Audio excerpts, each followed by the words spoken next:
ভোর রাতে যখন সাহারি খেতে উঠবেন, আপনি তো সাহারি খেতে উঠেন, আপনি জানেন ওই সময়টার দাম কত? আমরা বেশিরভাগ মানুষ জানি না ভোর রাতের এই সময়টার দাম কত। আরে ভাই, এই সময়ের দোয়া 1 মিনিটের দোয়া অন্য সময়ের 100 মিনিটের সমান না।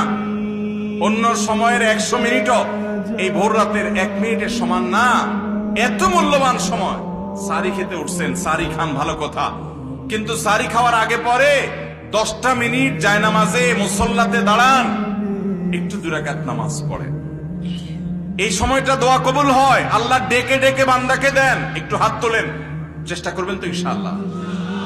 আপনার বাসার এক কোনায় চলে যাবেন, একটু আলো আধারিতে চলে যাবেন, সেখানে গিয়ে বসে আল্লাহর কাছে একটু কথা বলবেন।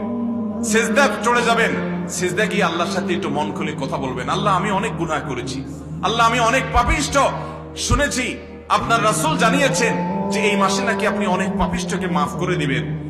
আল্লাহ, আপনি নাকি অনেক জাহান্নামে যাদের নাম চলে গেছে জাহান্নামী তালিকাভুক্ত, তাদেরকে মুক্ত করে জান্নাত দিয়ে দিবেন, আপনি নাকি ওয়াদা করেছেন। আল্লাহ, আমাকে একটু তাদের মধ্যে শামিল করে দেন। আল্লাহ, আপনি দিলে আপনার কোনো অভাব হবে না।